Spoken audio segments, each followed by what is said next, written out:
Hey guys, well, my good friend Johnathan Dao is back.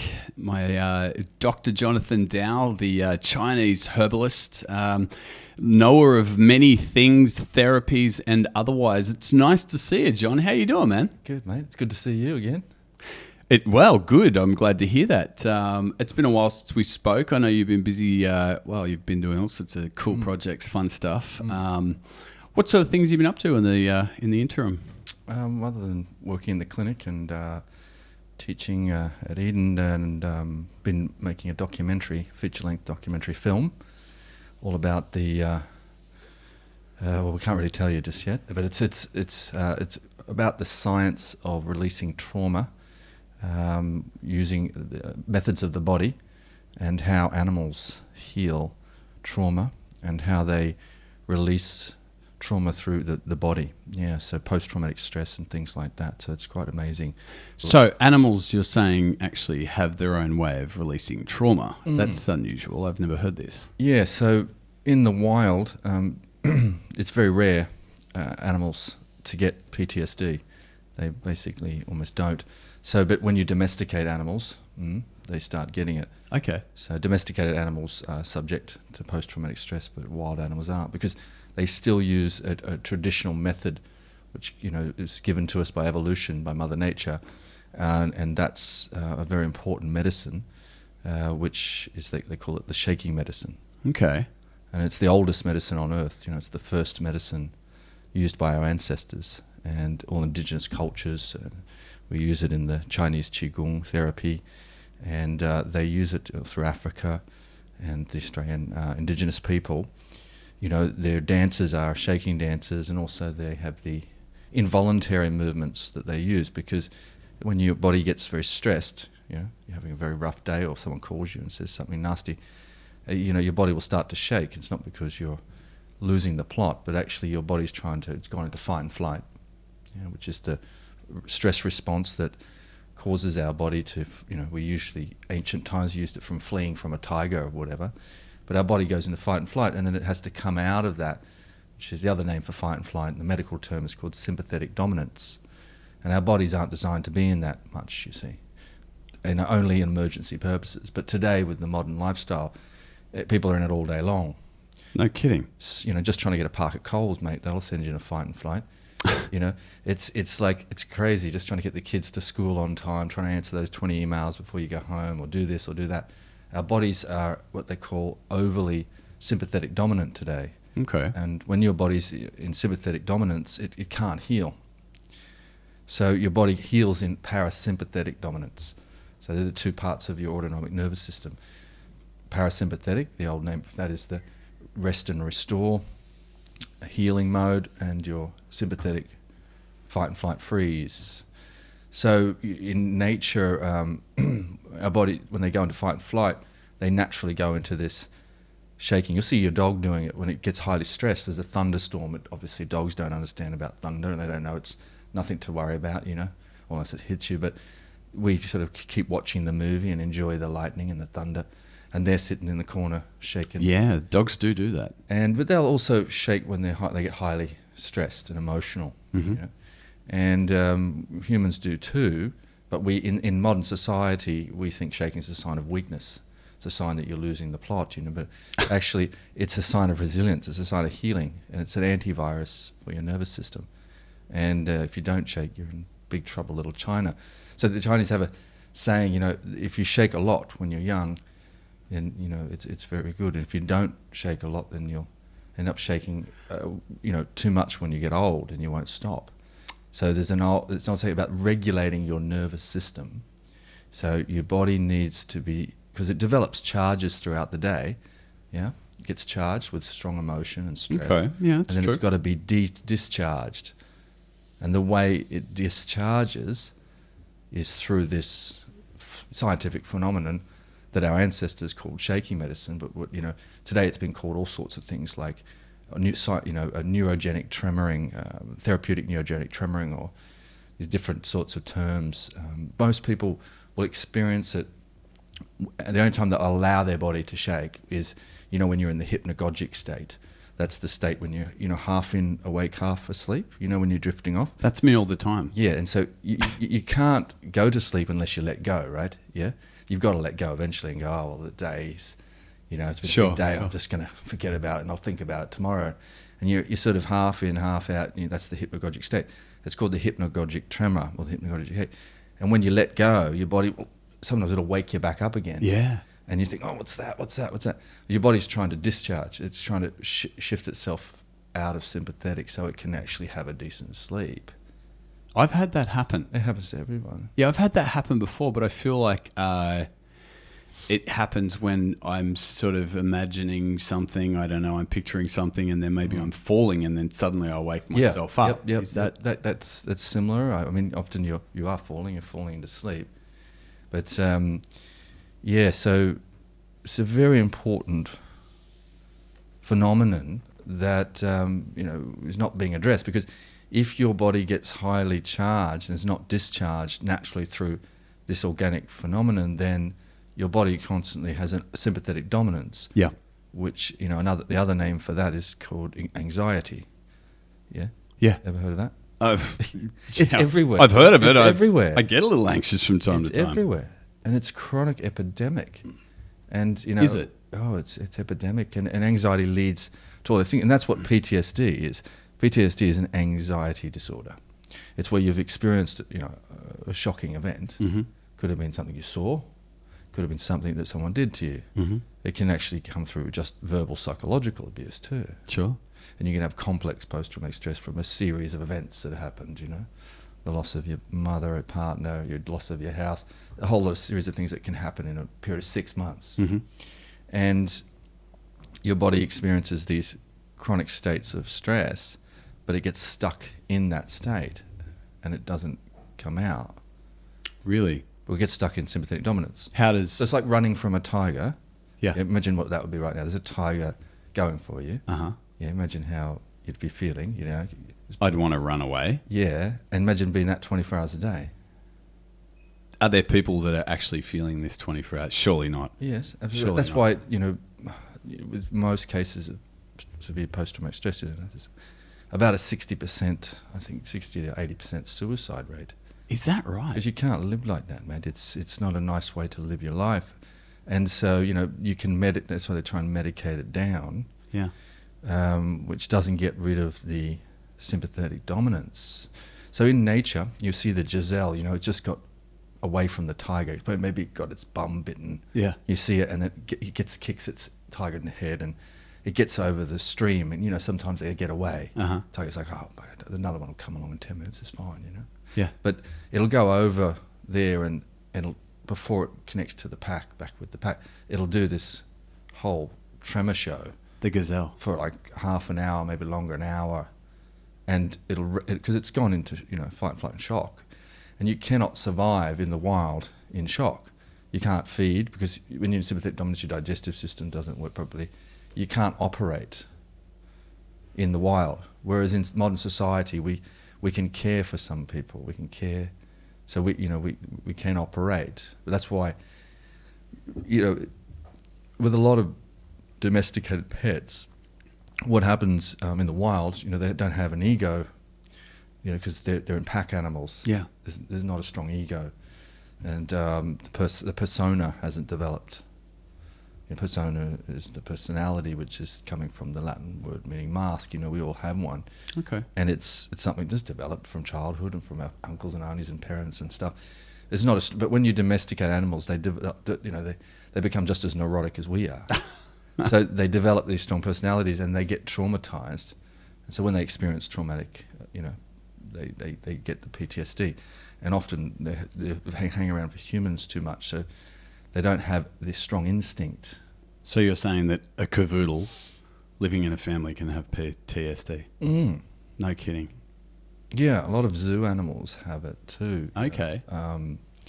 But it's a fascinating study is how our nervous system responds to traumatic, stressful, life-threatening, or whatever you regard as a shocking event. Yeah. You mentioned suicide before, John. and that's obviously a subject that, you don't want to take lightly. I often wonder what it is that drives a person to that moment, that they feel things are just so beyond anything that they can deal with that they have to take that course of action. I mean, is there something that people can do when they are at that brink of despair that that can sort of bring them back from the edge, as it were? Well, when I did a suicide prevention course, which it was done through, I think it was set up through the council, and it was for a lot of people working in therapy, therapists, or non-therapists as well, because chances are you're going to have someone in your life who's chatting about it or talking about it. Yeah, right. It's quite common. The first thing is to actually reach out for help, because as soon as you put your hand up and start saying, to loved ones and friends and also medical personnel, that you're feeling like that, then you're already beginning the process. It's like anything. You got to put your hand up and own it. You got to put your hand up. Like with recovery from alcohol, right? Mm-hmm. What's the first thing they do at Alcoholics Anonymous? Acceptance, I guess. You got to stand up there and say, "Hi, my name's and I'm an alcoholic." I mean, I don't know why they call it Alcoholics Anonymous. I mean, what's anonymous about that when the first thing you do is stand up and say, "Hi, I'm an alcoholic"? But it's the first step is to own it, because you can't until you acknowledge. You can't heal it, right? So to reach out to people, and reach out professionals, and reach out to family members, and say, "Look, I'm thinking about this." See, okay, I've put a little bit of thought into this now, and I read an alarming statistic, and you just mentioned it there, reiterating that one of the highest organic causes of deaths in this country, and probably others, is this suicide. Much higher than cancer and heart disease, Right. Now, we've got education in schools that if somebody's having a heart attack or a traumatic episode where their heart has stopped, we're taught to do CPR and EAR and whatnot to revive them.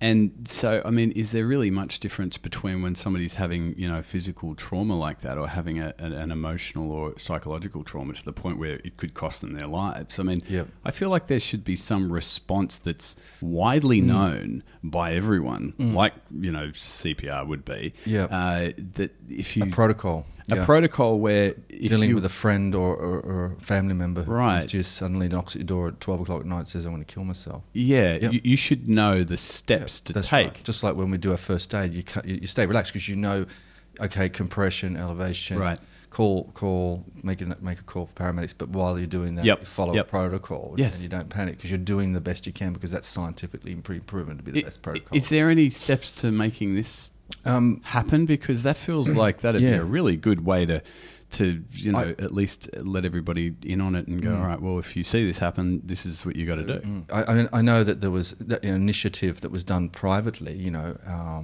with the Are You OK Day. Yeah. And that's an excellent thing, but we need to have that, I guess, every day. Well, look, I'll be dead honest with you. I've had more occasions where good friends and others have sort of come to me and have really been struggling, and I think I walk away thinking, far out, is this person going to go away and do something? I've had more of those occasions than I have seeing someone in a traumatic situation where I've had to give CPR. I think that's happened twice in my 45 years. Hence, your experience matches up with the facts that suicide is outnumbering these. A lot of our mental functions and our immune system and everything is all controlled by this master hormone, melatonin. It's called, the other name for it's the darkness hormone, and it's basically, for hundreds of thousands of years, we've done our hunter and gathering during the day, tried to stay alive and hunt animals and avoid other animals hunting us. And then at night time, the sun goes down. And when the sun goes down, we maybe put the fire on, which is a type of orange-red light. And the way our brains are rigged up is that as soon as we know it's dark, the brain starts producing large amounts of melatonin, which regulate your sleep rhythms and help you to actually sleep properly and your brain to heal and recover Okay. when you're sleeping. So at night, what happens now is that the sun comes down. We don't put on fire or any natural light. We throw on all the kitchen light and the lounge room light, and then we throw ourselves in front of, this is all blue light, and then strong blue light. We've got the TV, the computer, and so we think. So even though we know it's night, we look at our clock and it's 9 o'clock, and I'm going to watch another movie. Our brain still thinks it's daytime. And then all of a sudden we've got to try and go to bed at night. And okay, it's 11 o'clock, but you get to bed. It's got a big day. And then all of a sudden you go to bed, you turn off the light, and the brain has to suddenly try to produce this much amount of chemical, and it can't. So we're developing all these problems. So, what kind of problems? Well, the problems range from physical to mental. So, the melatonin is also a big problem with serotonin as well, which is about 80% produced in your gut, because the serotonin is used to manufacture melatonin. So we need serotonin to make melatonin. So we've got the serotonin deficiencies due to the gut microbiome problems and all the pesticides and stuff they're putting in the food and the chemicals, which is destroying our microbiome, which is what manufactures serotonin. Oh. That serotonin travels to the brain at night, and then the body has to produce the melatonin, and it can't. And also because of all the blue light. So that's like with these glasses, yes? Yeah. That the anti-blue light glasses. So, when the sun goes down, Less blue light. when the sun goes down, you put these glasses on. Okay. And you keep them on till you go to bed, because you're going to be exposed to computer at night, your TV, or your kitchen lights and your bathroom lights and whatever else. I just thought you wore them to look cool. Do you reckon they look good? I don't know. You can get them in all different shapes and sizes. Bono wears them all the time. You've seen Bono wear them? I have. He has, has very sensitive eye problems. So if he exposes himself to blue light, it's from what I read. But he has some eye problems as well, and pressure problems. And you can get them in different tones and darker tones. I have a few different styles. But they're great for night driving, because at night you're getting the huge hits of blue light through the trucks and the cars. Well, this sounds like okay. So what I'm hearing is that if we want to sleep better, feel better, less anxiety and whatnot, that we should be wearing glasses after the sun goes down, because we're going to be exposed to all this blue light. Yep. And we're not going to sleep well, and that's going to cause other issues. So because the sleep is how it's very important. We recover. Melatonin is a very important hormone, and sleep is very important as well. But our body has not adapted this quickly to all the technology. 100 years ago, our ancestors who didn't have these problems, they would all they had were candles. That's natural orange red light. I like candles. I did too. They had kerosene lamps, which is also a natural light, and so they'd never had artificial light. And then when they eventually invented the light bulbs, but even then not many people had them, and it took a while to set that all up. And then all of a sudden we got bombarded with all these artificial lights, but then the power outages all the time anyway. People had candles, and slowly we've introduced to the point that we're basically, blue light first thing in the morning, check your phone, big hit into the brain. We don't know the long-term effects of how these artificial forms of light, because we're designed, like every other animal, to have the sun as our light, and at night time that we have the sun as our light reflecting off the moon, but also we have the fire, which is another form of natural fire light, which is an orange-red light. Yeah, that's the light that our brains are designed. We've got to try to be as natural as possible, but while you're living in this unnatural world, to try to understand how to biohack it. Yeah, and sounds like the glasses are the only way, because I can tell you, I know people who, their children, from babies, 2-year-olds, 3-year-olds, they're on an iPad until the minute they shut their eyes. So if you're saying that the brain hasn't evolved to a point where they can keep up with this blue light exposure on that level, it hasn't, evolved to be able to absorb it and then go for a nice sleep. Should we be putting these glasses on little kids and just everyone? Because I'm telling you, the TV companies and the computer monitor companies and the people making LED lights with this blue light, they're not changing the recipe anytime soon. No, and even during the day, if you're working in an office, you're going to be having the lights on, or maybe you're working in a supermarket. You go into the supermarket. So, yeah, even during the day you can use them, but you want to get natural light too as well. So if you're outside, sure, take them off. But then the other thing is, people don't get enough natural light, and then when they do get natural light, they put on sunglasses, right? Yeah. And the sunglasses cause another problem, and they has a big link between them and skin cancer. Mm-hmm. Because as soon as we started, the sunglasses became cool, we had the increase in the skin cancers. Really? Yeah, and it's basically the part of the eye that tells when you're looking at sun, right?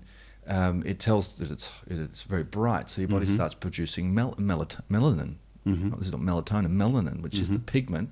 Getting back to the brain, something that pumps out of your skin, so your skin doesn't get burnt, you don't get skin cancer, and you go brown. Yeah. And so you go out in your Speedos, not that I do, but you go out in your swimmers, and you've got your sunnies on. Sunnies on. It's tricky. It's shady. It's not a lot of light. So your brain's not producing this. So you're lying there sunbathing and it's not producing the natural amount. So you're increasing your risk of getting burnt and reducing your incidence of skin cancer. It's funny you should say that, because I'll tell you a story. I was in Belize, actually, just off the coast of Mexico. Well, actually, Belize is a country, but it's off the southeastern side of Mexico. And I was there, and I lost a pair of sunglasses, and I went through a period where I was just losing sunglasses left, right, and center. And I lost this last pair, and I thought, you know what? I'm going to punish myself. I'm not going to buy any more sunglasses, because clearly I can't be, I'm not responsible with them. So for about a 6-week period, I didn't wear sunglasses. And I remember somebody pointed that out. They said, "You never wear sunglasses." I'm like, "Yeah, that's right. I lose them too often. I'm going without." And I can tell you something, it was the strangest thing. Without sunglasses, it made a whole huge difference to me. And actually, I got by pretty good without them. The first couple of days was, a lot of squinting and carrying on. But then I adapted to it quite nicely. And for the longest time, I didn't need sunglasses. It was only when I came back to Australia, I sort of bought a pair. And it's a habit, isn't it? It was a habit, yeah, just that glare and whatnot driving. But boy, oh boy, yeah, maybe sunglasses aren't the best thing for us. I went sunglasses out and got anti-blue light glasses. Okay. And they're great for night driving as well. And people have been using these for years, haven't they? Yeah, they've been around for a while, but we're just starting to become aware more so of the dangers of artificial light and how it's affecting the brain chemistry and the nervous system. So there's, I think, becoming more aware of it, and people are starting to take it seriously. At first they were, whatever, But the other option is, if you don't want to wear glasses, you've got to get your blue light filters on your computer, on your iPhone, on your smartphone. Oh, you can get those. Yeah, and you can get them as apps. Yeah, that's a good idea. Really? Yeah, and you can adjust how much. But also, what I did at home, because sometimes I don't like wearing glasses, I took out all my light bulbs and I put in these incandescent. No, the LED orange red LEDs. Okay. And each one's got a remote, and you can adjust it, and it's like a fire going down at night. So your place looks like a nightclub. It's just red. Is that what they have at nightclubs now? I don't know. I don't go to them. I haven't been to one since I was 20. But it's so you can do that, and that's really cool. If you're in an apartment, you haven't got a lot of lights, you can at night usually just have the corner lamp on, the kitchen light, right? Yeah. And the toilet light goes on and off as you. So you just do the main ones, and then you put one in the bedroom. So. Yep. At night, so you just use those, and they're actually not difficult to do, not expensive. That way, it's really totally different atmosphere. Yeah, how it affects your brain, your nervous system. It's amazing. Okay, well, people should know this. I want to tell you something, John. The last time that we sat down and podcasted, it was actually the first time that we did that together.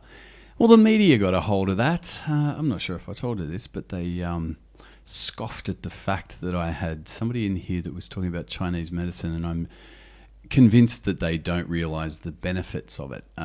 Look, now, don't take it personally. I'm sure that it was more an attack on me than you, and I've become...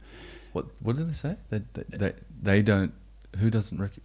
Oh, no. So the story said that, Mike must be struggling for guests because they've got some guy and talking about Chinese medicine. Yeah. Well, I'm only telling you this because I thought I'd raise the point. But they obviously are unaware of the benefits of or the science. Right. I wouldn't take anything that these people say literally. I mean, they're sitting in some cubicle somewhere, trying to just detract from what anybody... It's a good point to talk about that, It's like the science behind, is it proven? Is that what you're saying? Oh, no. Well, I mean, you don't have to convince me. I mean, you've done treatments to me and given me advice that's helped me to get to a really fit guy for my age. So, I understand the benefits of it. You've got needles in you now. I do have needles in me now, and I want to get to that. But I will tell you this, that it bothered... Well, it didn't bother me. It disappointed me to think that the media would just sort of look for anything in a story that you came in here and talked about Chinese medicine, which has got huge advantages, and they just...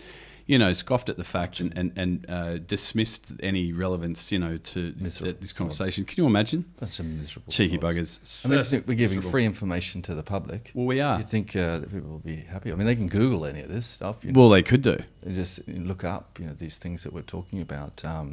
We have a lot of, information on that, the trauma and stuff on my website too. This stuff's eons of years old. I mean, just because they haven't researched it themselves doesn't remove any of the value from it. I mean, don't.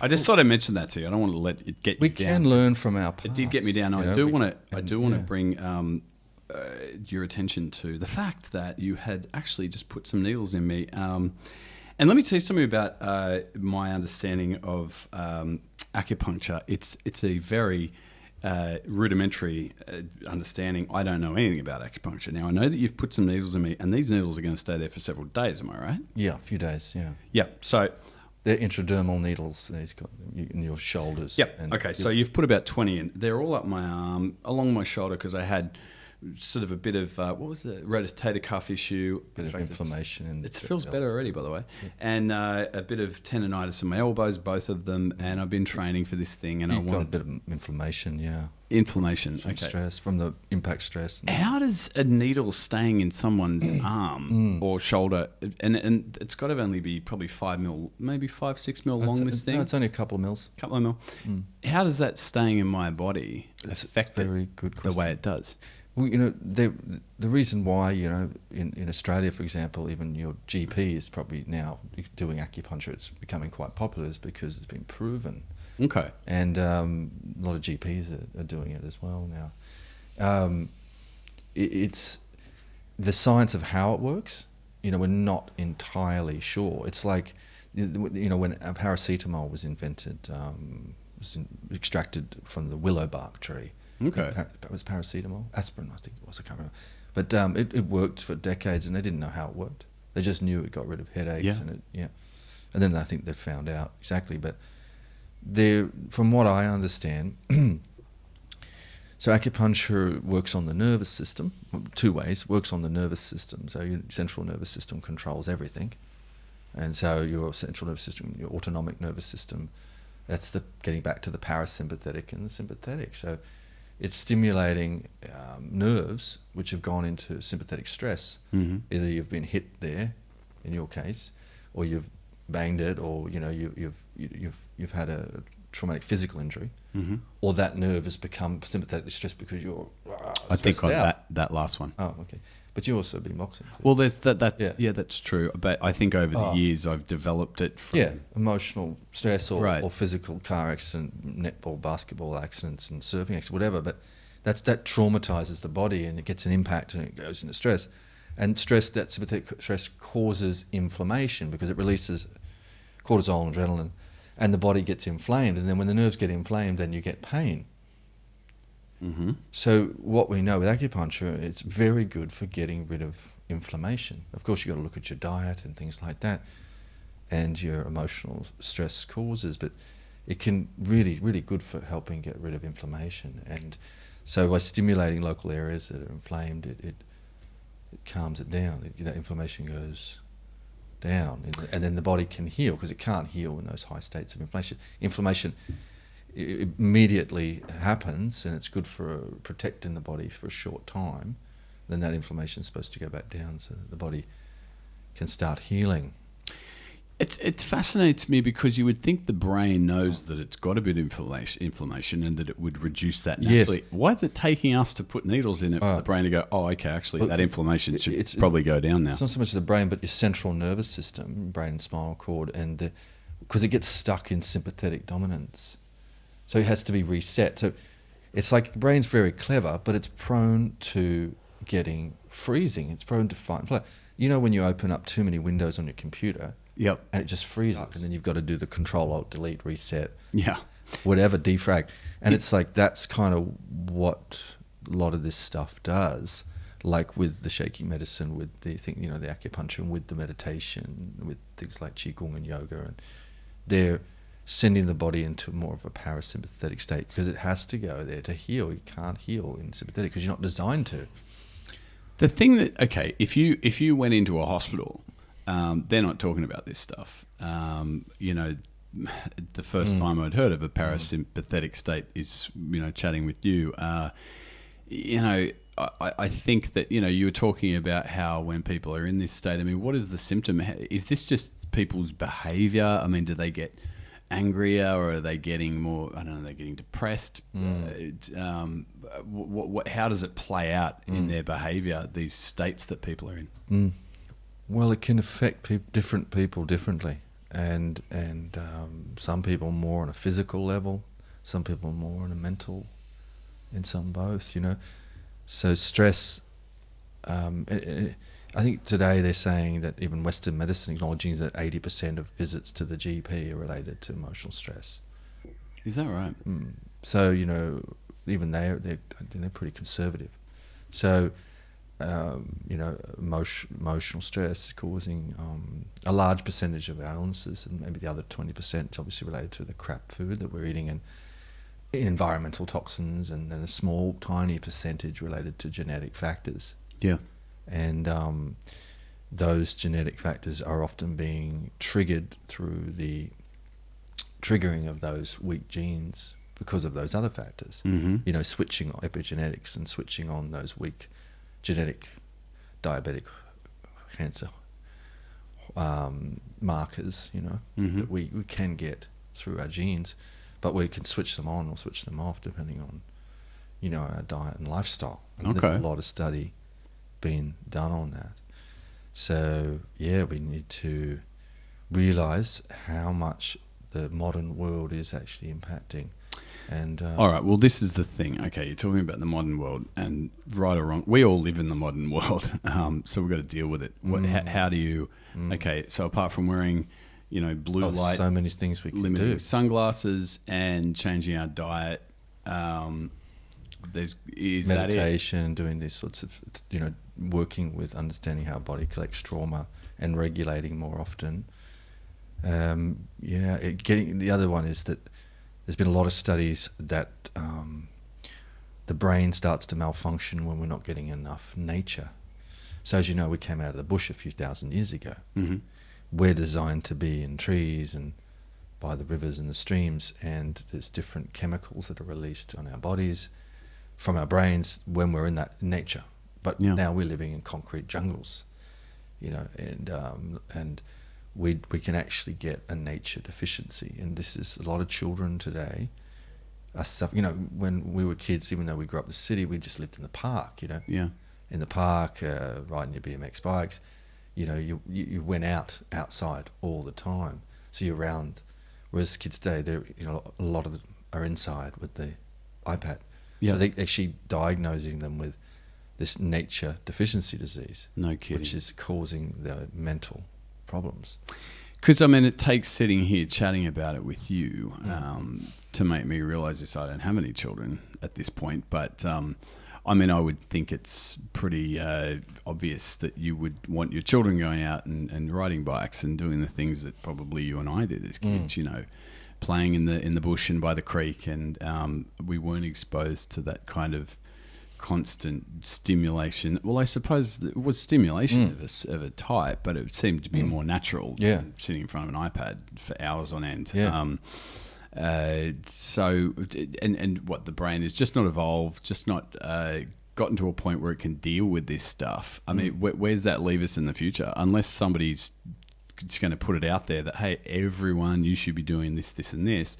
Well, It's getting worse and worse. We'll start with teaching the children, right? We've got to teach the children. We've got to get into the schools and start teaching them this. You reckon that'll happen? I'm working on it slowly. You know, I'm starting to approach people around getting into school. So we start teaching these kids. I mean, you remember when you graduate from high school and you go out to the world and you think, oh, why didn't they teach me this? And yeah. If I'd known this, it were... So even one class of that stuff, I mean, you know, geography, economics, chemistry, physics, English. Biohacking, biohacking. Right, just life. Yeah. Right? Life in general, where they talk about this stuff. Surely that's got to be of some value. Yeah, I mean, the kids are somehow supposed to Google it themselves and sort it out because you've got access to Google and supposed to know all this. Maybe, some of the kids will listen to a podcast and, start researching it and write a book on it or whatever. But it ain't in schools, that's for sure. Yeah. But we can start. That's what we've got, because we've got to. We're giving this world to our children, but not giving them a toolkit to deal. Right, that's true. With it, and it's going to kill them.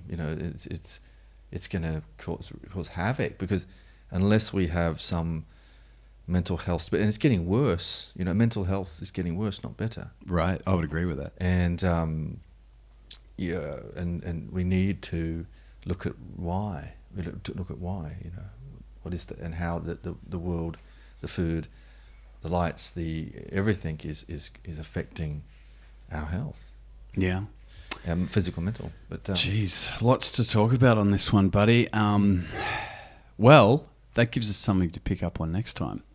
Yeah. We should go away and figure out a way, some checklist of things that people can do to lessen the impact of the modern world going into the future. I think that we should probably consider, I don't know, somehow, because it's one thing to talk about these problems, and there's any number of things we could talk about that are legitimate problems with life and how we're living our lives and long-term effects and whatnot, but where's the solution? To me, there's more problems than solutions in this one, particularly.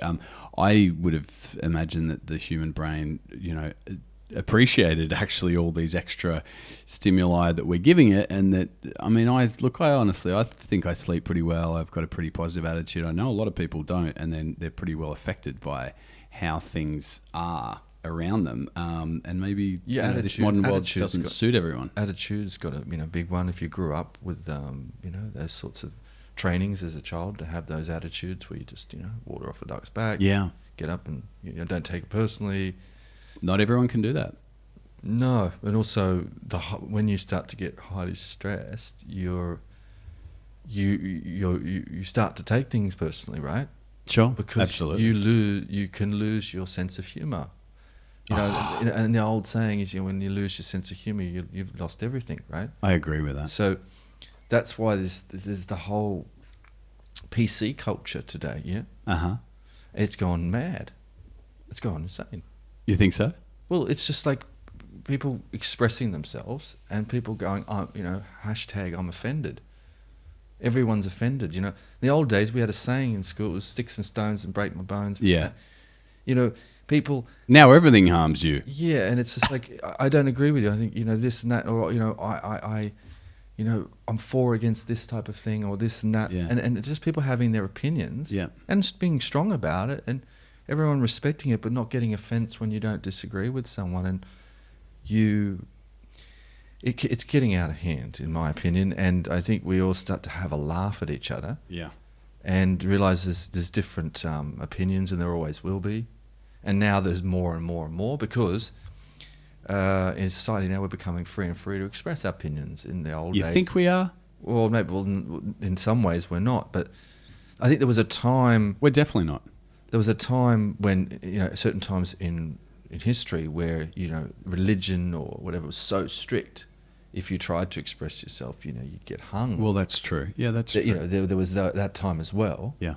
And then, we're moving into... We had that period of time when we've still got a lot of expression on the internet where you can just blog and, people will troll you or whatever. And do you think that actually, now you mention that, do you think that I talk about trolling on here all the time, only because I've been subject to it. I wonder if maybe, and I've just had a thought, maybe people do troll, and I've wanted to know why. I feel like maybe they're not, they have no freedom in expressing themselves in society, such that this is the online realm is the one place they can express themselves and what's really on their mind. Yeah, big dog. So they take every opportunity and go harder and than they would in the real world if they were allowed to. Yeah, I was just listening to an ABC podcast the other day about this lady who wrote a book on.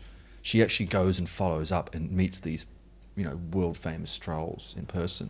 Is there world famous trolls? Yeah, and like she travels around the world and actually, goes and joins. They're actually all hooked up. They are, and they all get together and they have these chat things, and they go out. They say, "Oh, you go after so and so," and so they all get together and maybe someone can write it in the comments below, but it was just a few days ago on ABC. This lady had written this book. I'd love to meet her. Yeah, she interviews these people, and it's fascinating the world that they live in. It's absolutely fascinating. I'm going to tell you a funny. Well, it's not a funny story. It's an unusual story. I was trolled heavily by one particular Facebook group. I'm not even going to mention their name because I would hate to. They're called Flawless Vision. Flawless Vision, you know what? I'll even hashtag them after it. And these guys and girls, from what I can make out, it's hosted by a woman. And based on her, sense of grammar and writing style and whatnot, I figure she's probably in her early 50s and her attitudes and whatnot. And she ain't a fan of me, let me tell you that. And she hosts this site that looks like it's got about 12 to 15,000 followers. And during the show, Maths, when that was on, oh my goodness, this woman just went headlong into trying to destroy my character in every way, shape and form. And obviously, her disciples then followed her in this pursuit, and the things they wrote about me were unbelievable. And every now and then I'd actually poke my head in there and I'd read what they'd say, and I'd antagonise them. I'll be honest with you, I would.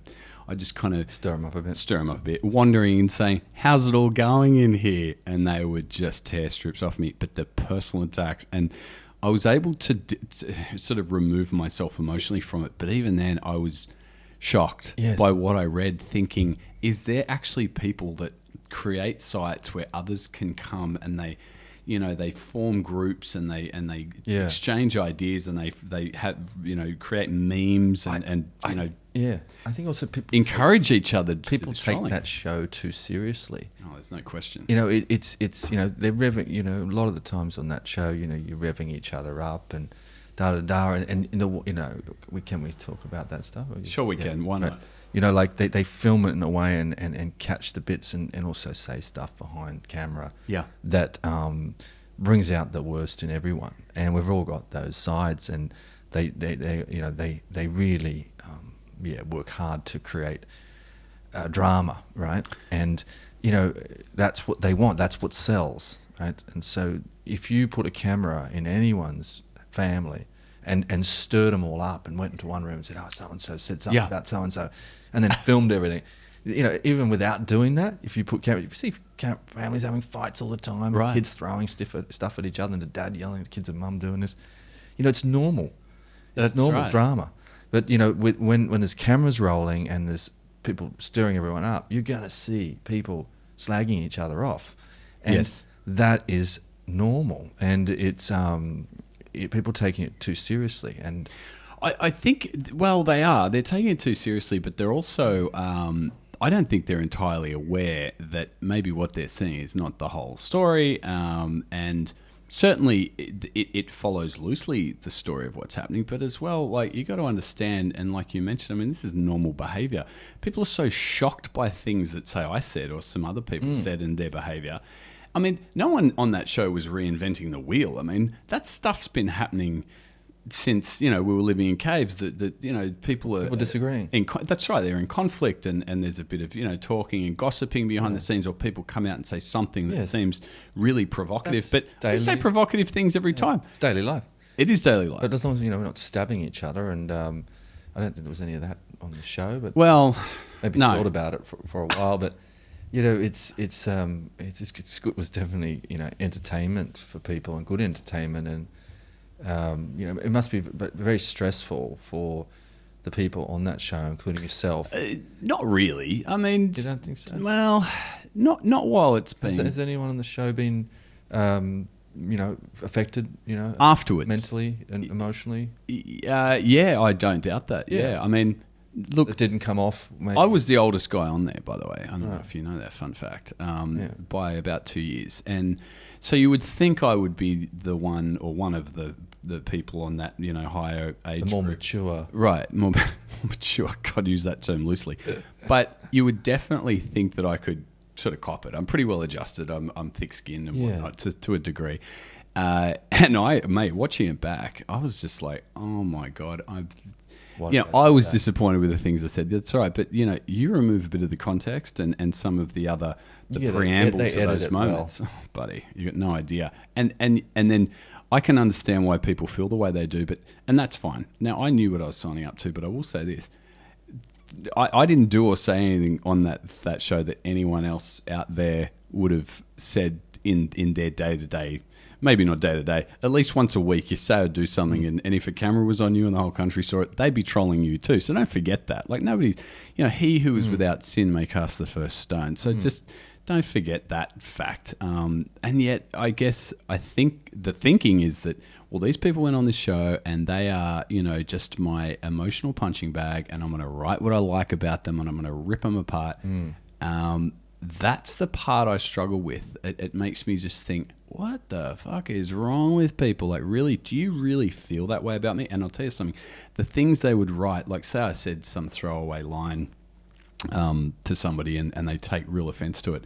The things that they then, it's totally unmeasured, their response. They are ripping into me so hard. And the original thing I said was frankly innocuous. And then I'm reading it going, hang on, you're killing a mosquito with a cannonball here. Like, really, what I said was, it wasn't the best, but you're destroying my character. Can you see the hypocrisy in this? Like, what you're saying to me is a far greater response to the original argument. And so that's the part I struggle with. That stressed me. And then I'd write back and go, oh my God, like, really? Did I inspire that kind of rancor in you that you need to go spend 10 minutes writing this big long paragraph about a 3-word sentence that I said to someone you don't know, out of context, on a Wednesday night that got you that fired up? It's like you go and see a movie and the actors are rude and murder each other, or right, and attack each other or beat each other, have a fight, right? It's like then contacting those actors and emailing them and trying to say, you were a mean, and that you were racist, to hell with you, Tom Cruise. How dare you kill that guy? And all this sort of stuff. It's absolutely mad, because in real life people are like that, and they have problems, and we all have days where we don't listen to people, we're rude to each other, and we don't listen to our partners, and we throw their feelings off, and we what did I do that? And an hour later you're like, oh my goodness, I was an idiot. But you never get to see the apology, do you? We're constantly making mistakes, and we're constantly not hearing or being distracted when one person is opening out something up private to us, and in relationships it happens all the time, and then hurting each other. So we've got to obviously try and be more present to each other's suffering, and but when you've got when you're having fights as well, and then a person's opening up, sometimes it can get to a point to where it's too much, and you just need to time out. But look, okay, and you have your own stuff going on as well. You do. Look, I'm going to tell you something that I've never actually mentioned before, but I'm going to mention it here and now. I'm not your therapist. I'm not your therapist. Not my finest moment, but I will tell you this. I did not say that out of fresh air, mate. I am a good listener, and I give, consideration to what you're saying, and I offer advice, and I offer my empathy and my encouragement and my support, right? No matter what. But when you come to a point where whatever I'm saying to you is not being heard, and I feel like I'm being ignored, and I'm just hearing this story over and over again, and I'm trying everything I can, and I'm like, come on, do you just want to tell me this, or do you actually want me to offer some advice? Now, I have since come to understand that, typically people, when they're telling you about their problems, they just want you to hear them. They want a sounding board, and that's fine. But I was the sounding board more than once, and it gets to the point where, right, look, if I'm going to hear the same problem over and over, the only way to stop this from happening is to provide a solution, and then that solution will negate the necessity to hear this problem again. And I did that several times, but to no avail. And it got to the point where I just said, you know what, I'm not your therapist. Yeah. And that's all you saw. And so the hardest part of that for me is thinking, people think this fucking guy has no patience, is completely misogynistic, narcissistic, can't think of anything else but himself. Let me tell you something. I can listen just fine. And what? Do you know how many women probably, when that was said, went, oh, God, that bastard? I know how many women. And how many men slid back in their couches going, oh, I've said that before to my, because how many times? If you said that to someone out of nowhere, I would be like, buddy, that is ridiculous. Why would you say that? Like, I watched that back, only that I was there and I was the one involved with it. I watched it back going, well, if that's all you saw, you would think I was a total dick. Yeah. Like, how can you get past that? It was very difficult, and I'm not sure that I did in a lot of people's eyes, because I still look at YouTube now every now and then, and a thing will pop up from maths, and it'll be a clip, and I read I shouldn't do, but I read the comments, and people have just said, you ruined it from the day on the beach. There was no chance you were ever going to work out with this girl because her confidence was shattered and she realized she couldn't speak to you about things. It's like, hang on a second. I had heard it all before, like many times, offered all the advice and the support and the encouragement, and I was just, it fell on deaf ears. So I was at a point where I was at the end of my tether. Back. You did get some confidence back in the relationship after that. You did work on healing that. I certainly did. Yeah, you hurt her, by saying that. Hang on, let me tell you something. She hurt me, mate. Yeah, I know, but that doesn't count. It doesn't count. Why? It's just the way the game is. Expand on that. Oh, that's another talk. But what? Because I'm a man. Yeah, my feelings don't matter as much as the woman's. It just seems like a lot of the times we're supposed to cop a lot of stuff and not be able to give it, or it's just. Okay, look, if that's the way the game is played, I'd like. Just tell me the rules, because hang on a second. On one hand, here's one for you. In one hand, far out. I'm going to go out on a limb here, but in one hand, women are saying we want to be treated as equals. Okay. Yeah. And I'm all for that, because at least that way you treat everybody the same, and the scales are balanced. Yeah. I speak to you the same as I would a woman. I show you the courtesy and the respect and the consideration as I was with a woman. Right now, that to me works out really, really well. But let's make sure the scales are balanced. Okay. And because how is it that I feel like they're not balanced anymore? I feel like the scales have gone the other way a little bit. What are your thoughts? You're getting me into a place I'm not ready to go just yet, I don't think. But go there. Well, thanks, mate. Yeah, like the society is changing dramatically. The way men and women are relating to each other. Okay, so there are still some couples that are old school, and there are couples that are really more, changing dramatically, and no one really knows how to act anymore in society, because you come in contact with certain people and like, am I going to offend them if I say that I don't like homosexuals? Or am I going to offend them if I say that I don't really want Chinese people living in my area? Or am I going to offend them if I say I don't like Indian food, and I think I don't like the smells, and or other people are like, yeah, man, I don't like it. That's fine. We don't really know what you can and cannot say. The goalposts are shifting all the time. Right. Okay, are we going to be politically correct, or are we going to be an open and free society? Be careful what you wish for. If you want equality, we'll give you equality. Absolutely. You'll get equality in spades, but so long as the equality suits you. Look, I'll tell you something. There's a woman down in Melbourne who gives the things she says about me, right? Like online and on radio and whatnot. In fact, there's several of them, more than several dozens, and they rip in about me and they say these things. And I think if I said that about you, or if a man said that about a woman, oh my God, they'd be held to pay. You'd be in prison. Oh, okay. And yet so there's this recurring double standard. I've mentioned this before, and people in the media are like, can you believe this guy, and the audacity of him to suggest that hang on, that there's this recurring double standard. Well, I'm sorry. That's what I'm saying. And so I wouldn't speak that way about you. So how are you speaking that way about me? And we're talking about equality here. So I'm all for equality, but that means that whatever you say about me, I can actually reciprocate that. Not that I would, because that's not very gentlemanly. But then again, it's not very feminine just to spout off about a man and be hurtful and cruel and vindictive. Correct. Right? If I did that to, oh my God, it'd be hell to pay. That's what I was saying before. It's not able to go both ways. Right? Why not? Well, have you seen a documentary, The Red Pill, yet?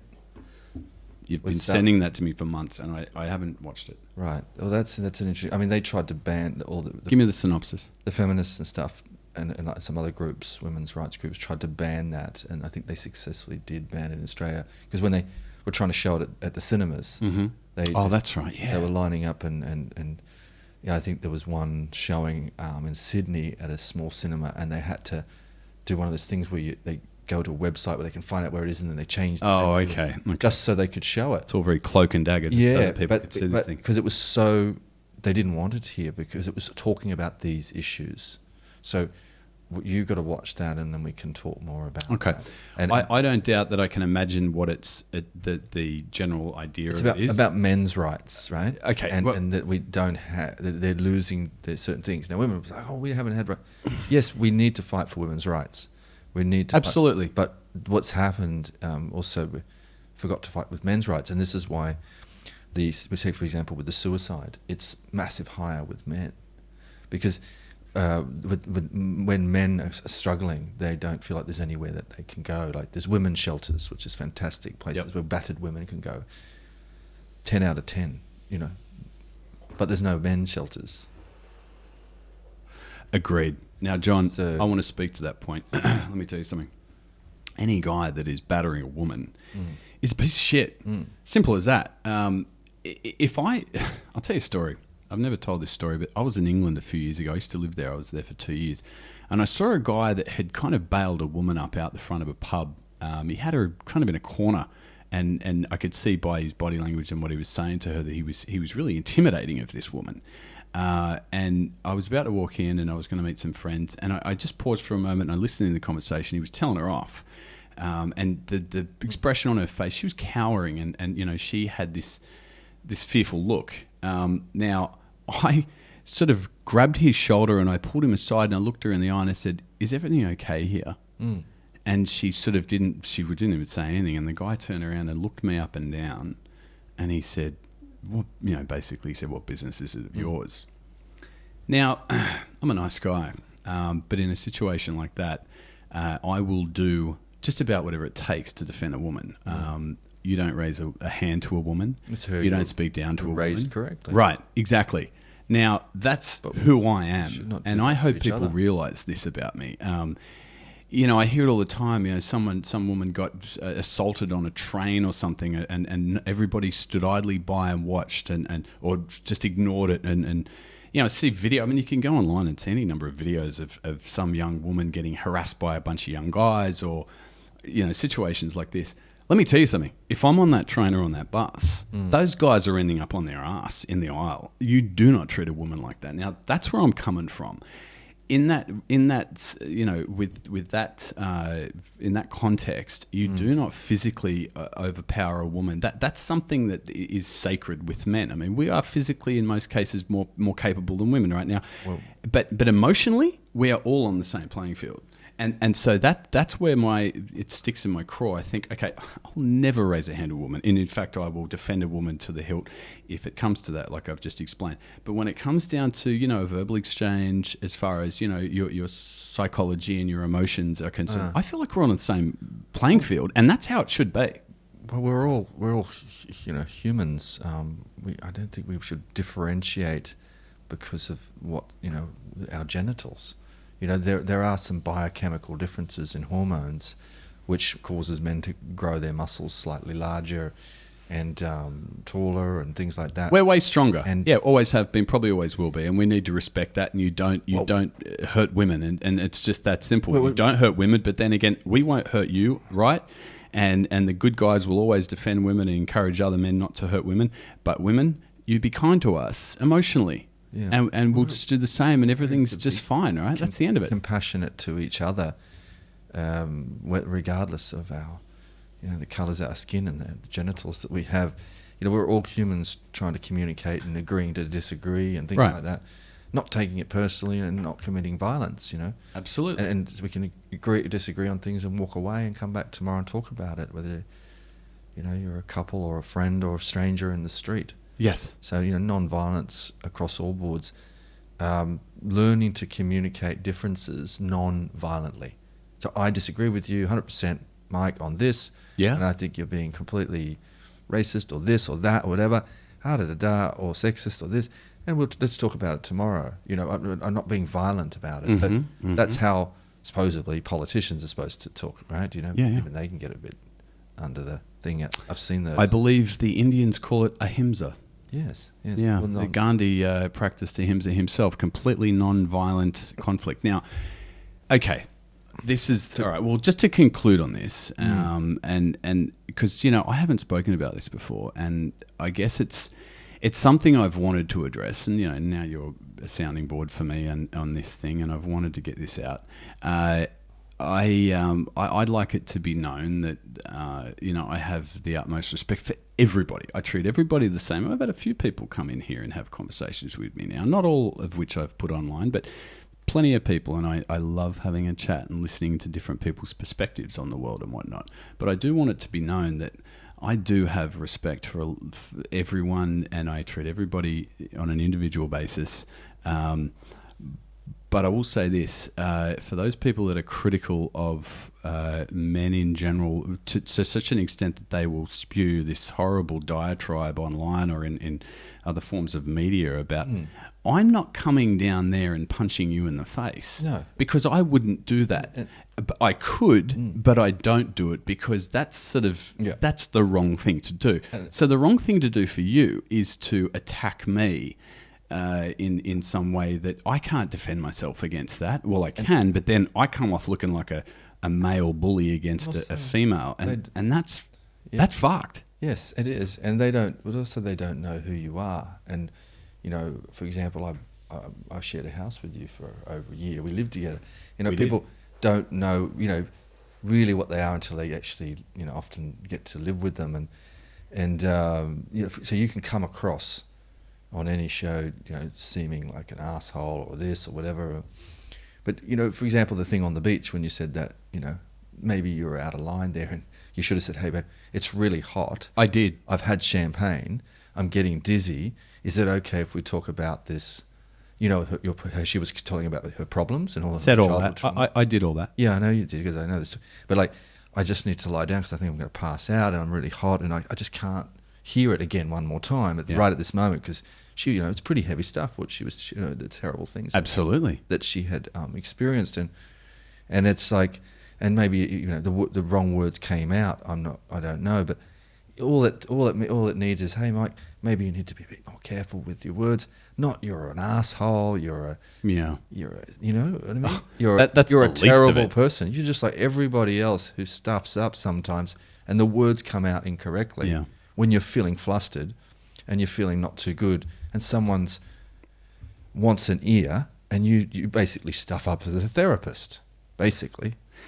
And that happens all the time. Therapists stuff up all the time. We all do. Yep. And partners stuff up with each other. It's about forgiveness. It's about compassion and about being able to communicate, I'll say it again, non-violently. Okay. And that's not...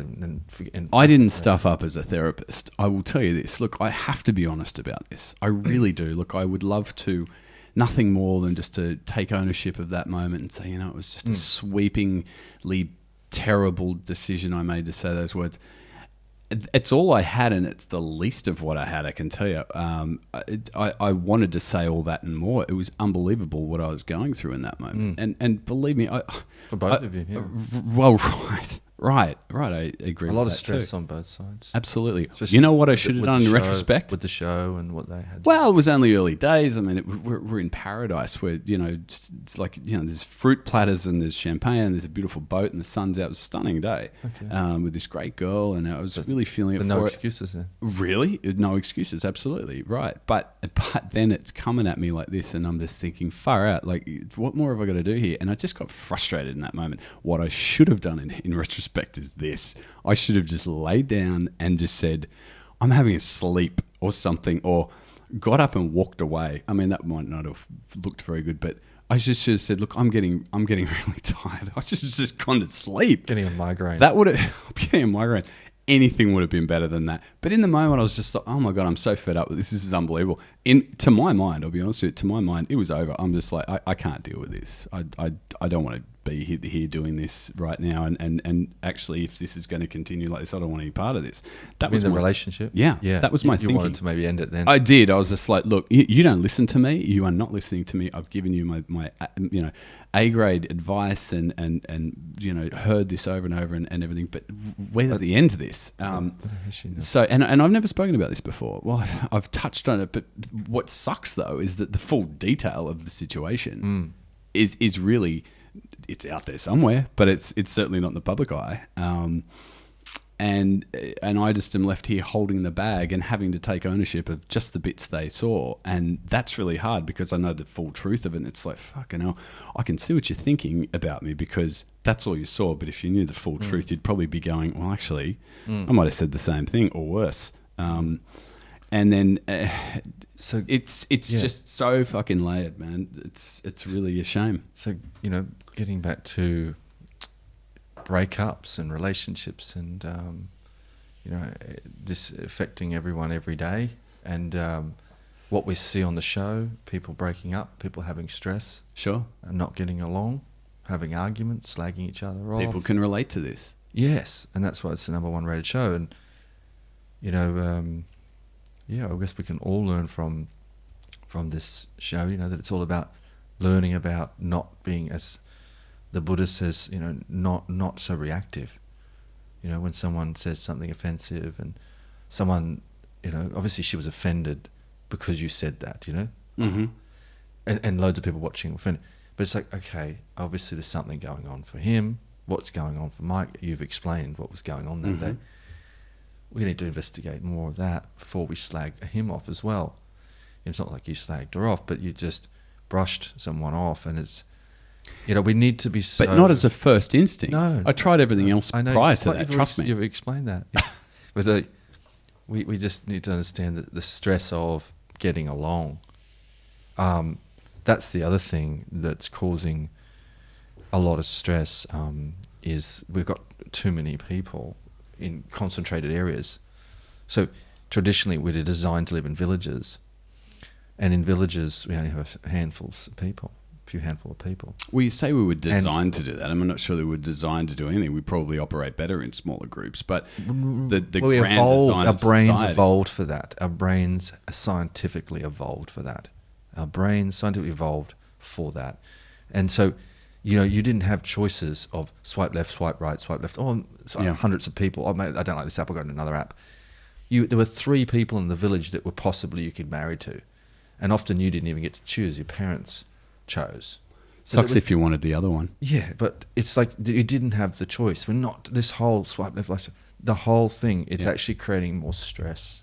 Oh, definitely. And I was chatting to a lady friend the other day, and she put her profile up on the internet, and she's a good-looking lady. And Tinder? I don't know what it was. Okay. But I think it was one of the ones, that you can, where they can approach you, they can actually contact you. Okay, Bumble. I don't know. And so... it's Bumble. No, I don't know. Here we go. And I think actually could have picked POF. Plenty of fish. Okay, that one too. Yeah. I don't know. It's not important, but... It's basically... She said, I have to shut it. I'm so overwhelmed. I've got so many people contacting me. Yep. Wanting it. And if you think, I feel great, I feel special. Sure. So I got a choice of 200 guys that want to date me this week. Yeah. But it's actually the stress of going through it, trying to work. What if I choose the wrong guy? What happens if he was a good guy? And it doesn't. Would you call that stress though? It can be very stressful because for the nervous, because we're not designed for that. Just like we haven't evolved to that just yet. So, getting back to choice, we talked about choice, and we have too much choice. Yep. And you think it would be great because now we can go through the whole internet, and even know how we can pick the partner. Yes, now you know how we can pick partner. In the old days, Absolutely. you had a choice of 2, 3 people in the village. Sure. Now Spoiled for choice now. Yeah, but it's the worst possible rates of divorce than ever before, and the relationships are more chaotic. They're unhappier. That's true. Why is that? We've got so much choice. Well, because now if it's going not so well with your partner, you've got this option to kind of do some swiping and you can just change them out. That's replacement. Right. Look, and let's not pussyfoot around because this is a real problem. I guarantee you this is changing the dynamic of relationships altogether. Look, without quoting statistics of divorce and whatnot, they're through the roof. People are just... They're not as loyal to one. Well, I shouldn't say that. There's probably very loyal couples out there, absolutely, but less and less so. And certainly, ones that have been sort of around or together long before, the option of just swiping or going and meeting someone from online. Now, when you're coming into it and you're looking for a long-term partner, you're so used to having so many choices that's sort of what you're accustomed to. It's like, well, it's not going so well with this person after 6 months. And 6 months is now quite a long relationship for some people. They're going, you know what? Yeah, I don't like how he does this, or he's just a bit off, or she's not for me, or I'm a bit sick of her. Yeah. Who else is out there? Exactly. This is what's happening. That's right. But before you couldn't do that in society. You couldn't do that if you would just go from one relationship to the other in the village, or in the small town. You'd be like, okay. So what now? You'd be labelled a vagabond, whatever. There's vagabonds left, right, and centre, guys and girls. So what now? Okay, what are we just going to delete all apps? I mean, these apps aren't getting deleted; they're just getting better and better, and more and more addictive. So where to from here? Loyalty is no longer a cool virtue anymore, right? Right. And so whereas in traditional cultures, of all the main, say 7 virtues, loyalty, like for the Bushido code, the Bushido? The Japanese? That's the samurai code. Yep. And with Bushido, one of the most important virtues is loyalty. And in everything. Yeah. With your wife, with your tribe, with your fellow partner, tribe. And this... The Bushido is a very important part of how the Japanese still today live their life. You understand? Yeah. And so, hence they have these lower rates with these problems, and more loyalty with couples, and lower rates. How do we bring that into our Western world? It's got to be cool again, because now it's cool to go from one person to the other and just... Well, I don't know if it's cool. It's just what people are doing. I think people are starting to realise actually that it's not cool. Shopping, shopping's... It's cool. I don't know. Well, the grass always looks greener. One has the grass a good always answer looks to this. greener on the other side. Right, that's an age-old term, right? But no one has a good answer to this. And all you can really do at this point is predict how it is going to sort of get worse and worse. It feels as though... Okay, here's a question for you. Do you subscribe to the idea, and I've heard this a lot lately, people, look, it's not widely viewed, but I've been hearing a lot of people say, humans aren't really meant to be monogamous anyway, and, this is a thing that we could just expect more and more of in the future, and we're just getting back to who we really are, which is not, polyamorous, or certainly not polygamous people. Having orgies.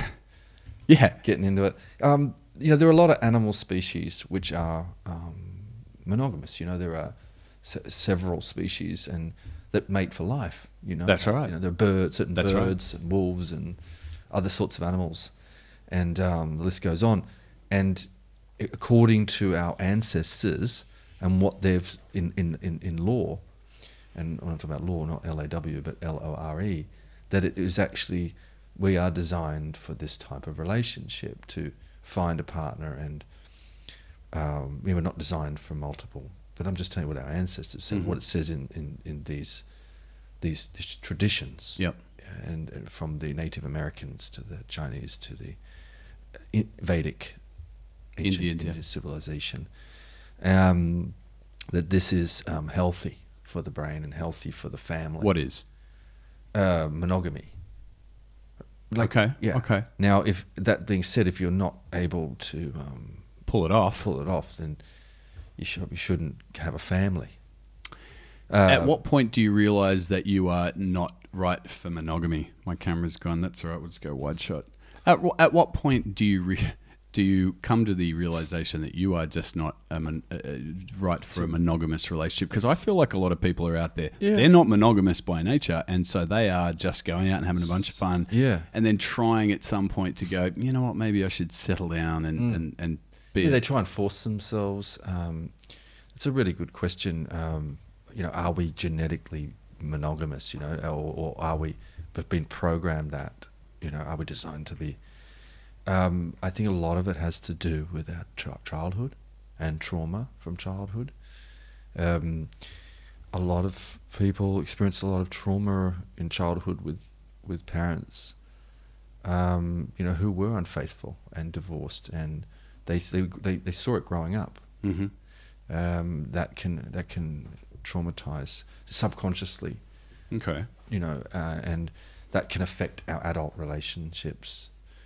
But that would have been happening for eons. Yeah, it has. But it's happening more and more and common. So it's more and more common today because it's socially allowed to be acceptable. Okay. It's not an area of expertise, but I can look into some data around it. But what's important is to be honest.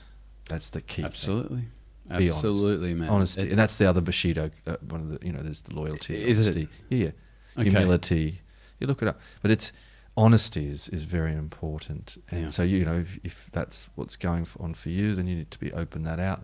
So if a person does want to look for a loyal, one-to-one relationship, then they know what's going on. I think a lot of young people. When I say young people, I mean people before the age of marriage are looking around at society now and seeing what's out there. There's still a lot of young people in their teens and whatnot that hold that belief that they want to be in a monogamous relationship and a platonic family and have a couple of children and I love that. I love that idea and I want that too.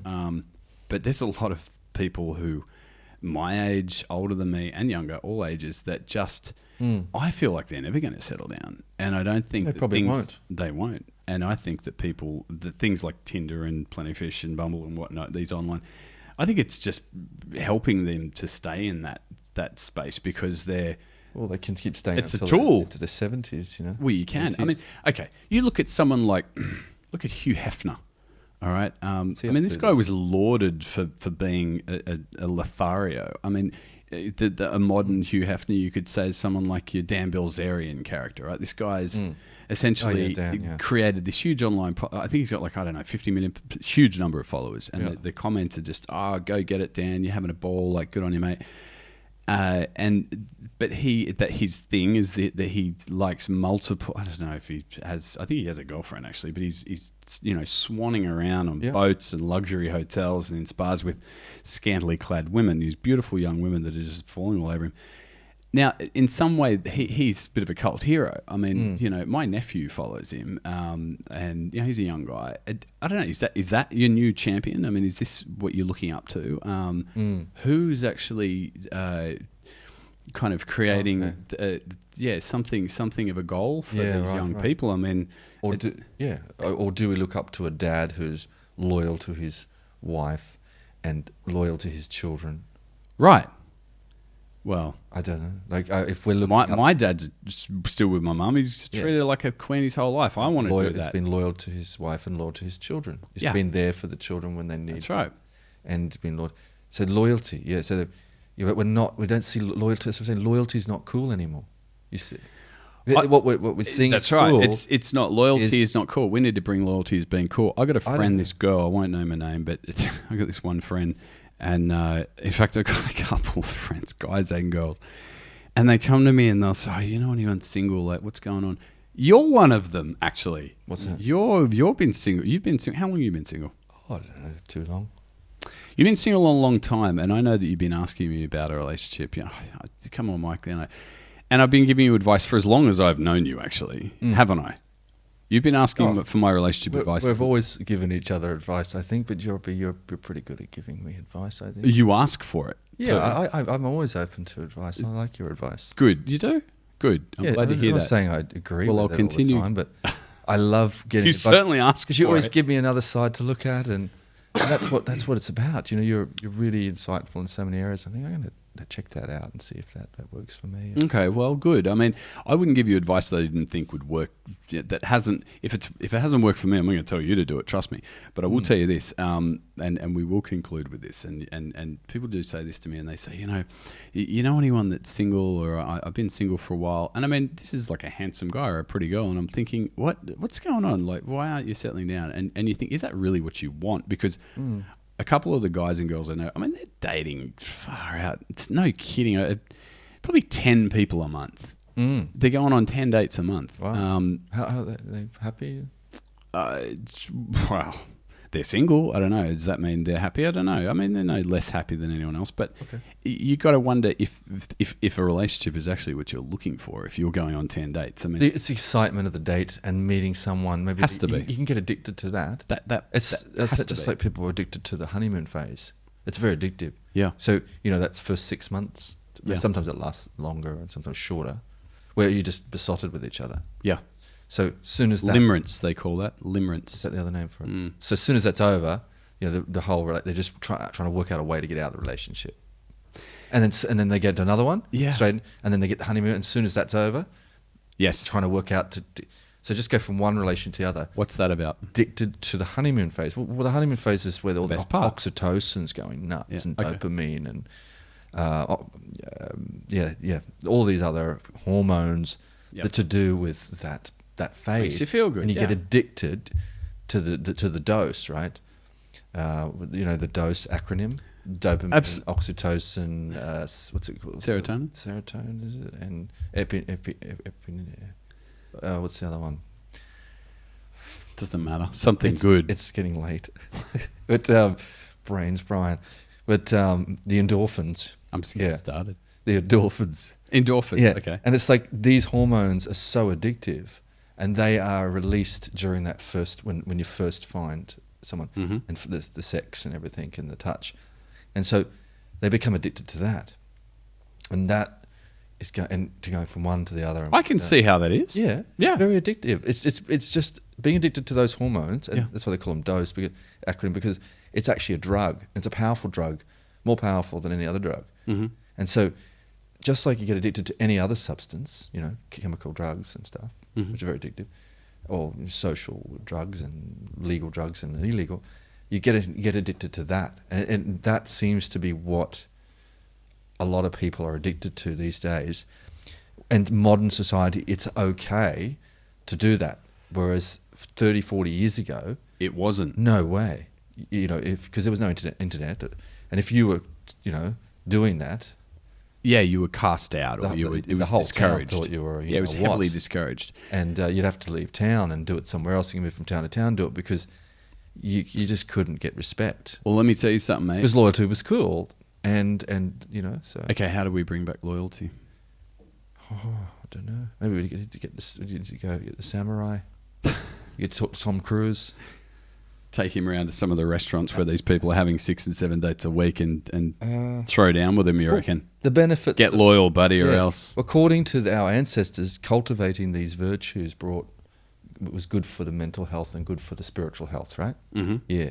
So they regarded mental and spiritual health as very important. Yeah. And that these practices of living your life in this way is good for your mental and spiritual health. So although it's not it may not get the highs aren't there of living a life with one partner, but the benefits spiritually and mentally of cultivating a healthy relationship over decades is there. Hard for people to quantify that though. Well, because the immediate, gratification. Those people who are going from one to the other, they've never done that. They've never ever really had a long-term, usually long-term successful, cultivated romantic relationship, which has gone through that phase. Then it eases up and all that passion slows down and something else remarkably amazing starts, and you start getting more spiritually also attuning to each other, and psychically and emotionally and mentally, and by working on it non-violently and cultivating it together. Because obviously you paint a beautiful picture, and I think everyone wants a taste of that. We also have skills now where we can also work on keeping the sex and the romance. Yeah, I had a bird in here the other day that's written a book on it. That's right. And yeah, so there's no... Jackie. We got the tools. Jackie? Yeah. Jackie Opie, yeah. We've got the tools to... So we can bring that in. There's so many great books now. Like I'm going to talk more about this. We're going to talk more about this. Let's go and do some homework, and we'll try and answer some questions, because I feel like this is... I feel like anybody listening would be like, far out, that was either me at one point. Yeah. I know someone like that. I'm still in that, or maybe that's in my future. So we should talk more about this at some point. Yeah, and there's a lot of... been yakking for a long time. Yeah, there's a lot of stuff that I mentioned today that's in that book, The 8 Immortal Healers. Yep. By Master Metachi and myself. Okay. So if people want to check that out, they can. 8 Immortal Healers. I've got that. I've flicked through it. You write well, by the way. You've just flicked through it. I know you're busy. I can. Excuse me. I can flick through. I think I've dictated that. I can tell you in 2 pages if I'm going to enjoy that book or not. I can literally just the writing style, the way that things are framed, situations are described. It's got 400 pages of a lot of really. It's a lot of information. It's a page turner in its own, but it's one of those you kind of got to go back. It's not a story. You can just pick it up anywhere and just read a bit. You can do it. It's a bit like the Bible. Yeah, it's an natural medicine. I'm not comparing your book to the Bible. No. I read the Bible once. Turns out the devil did it. So what? I went to church this morning, mate. I want to talk about that too. I want to talk about religion at some point. Oh, that's a good one. You're into religion, aren't you? Very much. Good. I'm not. So this will be fun. This will be this will be a good one. Next time, if you stuck around this long, good luck. Well done to you.